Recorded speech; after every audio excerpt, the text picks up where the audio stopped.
एक बार अगर आप ये बन परोठा और पनीर कढ़ाई इस तरह से बना लेंगे तो फिर आप रेस्टोरेंट कभी नहीं जाएंगे इसे खाने के लिए। सिंपल और बहुत ही इजी तरीके से आप ये पनीर कढ़ाई और बन परोठा बनाकर रेडी कर सकते हैं। तो सबसे पहले बन परोठा बनाते हैं, जिसके लिए मैं ले रही हूँ 2 कप मैदा।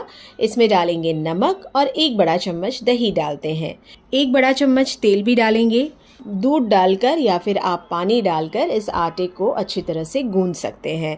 जिस तरह से हम रोटियां बनाते हैं बस उसी तरह से इस आटे को गूंद लेना है। थोड़ा सा इस पर तेल लगाएंगे और तेल लगाकर इसे 10 मिनट का रेस्ट देते हैं। 10 मिनट बाद हम इसके छोटे छोटे इस तरह से पेड़े बना लेंगे। अब डस्टिंग करके इस पेड़े की हम रोटियां बना लेंगे। जितनी पतली हम नॉर्मल रोटी बनाते हैं अपनी, बस उतनी ही पतली रोटी हमें बेलना है। पिज़्ज़ा कटर या फिर छुरी की मदद से हम इस तरह से लंबे लंबे कट्स लगा लेंगे।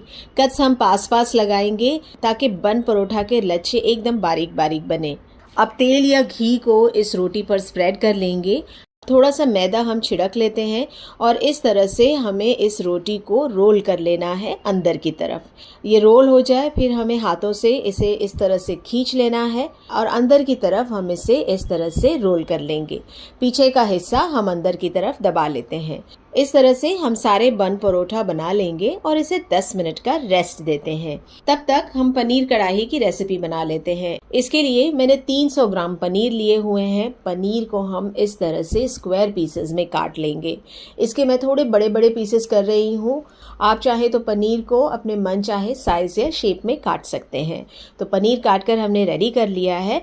अब एक पैन में लेंगे 2 बड़े चम्मच तेल, 2 बड़े चम्मच डाल लेते हैं बटर। बटर मेल्ट हो जाए तब हम इसमें 2 बड़े चम्मच डालेंगे बारीक चॉप किया हुआ लहसुन और 2 बड़े चम्मच है बारीक चॉप की हुई अदरक। अदरक और लहसुन को बस आधे मिनट के लिए हम चलाते हुए पकाएंगे। इनका फ्लेवर रिलीज हो जाए फिर 12 से 15 काजू हम डाल लेते हैं। काजू को भी चलाते हुए पकाएंगे। हल्का सा पकाना है 30 से 40 सेकंड के लिए। फिर 1 मीडियम साइज की प्याज को इस तरह से स्क्वायर कट करके डाल लेंगे और 1 कप डाल लेते हैं स्क्वायर कट की हुई शिमला मिर्च। अब मीडियम फ्लेम पर शिमला मिर्च और प्याज को पकाना है। 2 मिनट के लिए हम इसे पका लेते हैं ताकि ये हल्की सॉफ्ट हो जाए। फिर हम इसमें सारा पनीर डाल देंगे। पनीर के साथ ही डालेंगे 1/4 चम्मच हल्दी, आधा चम्मच है कश्मीरी लाल मिर्चों का पाउडर, नमक अपने टेस्ट के हिसाब से डाल लेते हैं और थोड़ी सी हाथों से क्रश करके कसूरी मेथी भी डाल लेंगे।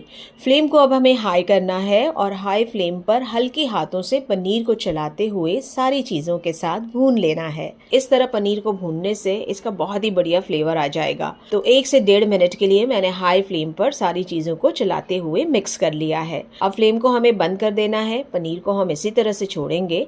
मसाला बना लेते हैं। अब दूसरी कढ़ाई में मैंने 2 बड़े चम्मच तेल डाल लिया है। इसमें डालेंगे दालचीनी, 4 से 5 काली मिर्च, 1 स्टार फूल और 4 है लौंग। साथ ही डालना है 2 तेज पत्ते और 1 चम्मच डालेंगे जीरा। ये खड़े मसालों को तेल में चलाते हुए पकाना है इनके चटकने तक। प्याज है 2 मीडियम साइज की, जिसे मैंने एकदम बारीक चॉप कर लिया है। प्याज को तेल में पकाएंगे चलाते हुए और इस पर हल्का सा गोल्डन कलर आ जाने देते हैं। जैसे ही प्याज पक जाए इसमें आधा कप हमें डाल लेना है पिसा हुआ टमाटर। ये 2 मीडियम साइज के टमाटर है जिसे मैंने पीस लिया था। साथ ही इसमें 1 छोटा चम्मच जाएगा तीखी वाली लाल मिर्चों का पाउडर और 1 चम्मच जाएगा कश्मीरी लाल मिर्चों का पाउडर। आधा चम्मच है हल्दी का पाउडर, 1 चम्मच है धनिया का पाउडर। बस इतने ही मसाले डालेंगे और मसालों को अब हमें भूनना है। मसालों को चलाते हुए भूनना है ताकि मसालों का कच्चापन चला जाए और तेल सेपरेट होने लगे। तेल जब सेपरेट हो जाएगा तब हम इसमें फ्रेश क्रीम डाल लेंगे। फ्रेश क्रीम की जगह आप घर के दूध की मलाई भी डाल सकते हैं। नमक मसालों के हिसाब का डाल लेते हैं। सारी चीज़ों को मिक्स करेंगे और अब हम इसमें डाल लेते हैं पनीर, जिसे हमने रेडी करके रखा हुआ है। पनीर के साथ ही 1 मीडियम साइज का टमाटर स्क्वायर कट करके डालेंगे। 3 से 4 हरी मिर्चें डाल लेते हैं। आधा चम्मच गरम मसाले का पाउडर और थोड़ी सी बारीक चॉप किए हुए धनिया के पत्ते ऐड कर लेते हैं। मीडियम फ्लेम पर सारी चीज़ों को मिक्स कर लेंगे। पनीर को अब सारे मसालों के साथ पक जाने देना है, बस 10 मिनट के लिए एकदम लो फ्लेम पर। अब ढक्कन हटाने के बाद एक बार सारी चीज़ों को मिक्स करेंगे। मसालेदार बहुत ही टेस्टी पनीर कढ़ाई बनकर रेडी हो गई है। अब बन परोठा जिसे हमने रेस्ट करने के लिए रखा है, इसे हमें पकाना है। तो पैन के ऊपर तेल या घी आप डाल लीजिए और इसे सारी जगह फैला लीजिए। एक एक करके हम ये बन परोठा यहाँ पर रख लेते हैं। मीडियम टू लो फ्लेम पर इसे पकाना है ताकि ये अंदर तक अच्छी तरह से पक जाए। लो फ्लेम पर इसे एक तरफ पका लेंगे, फिर हम इसे पलट लेते हैं।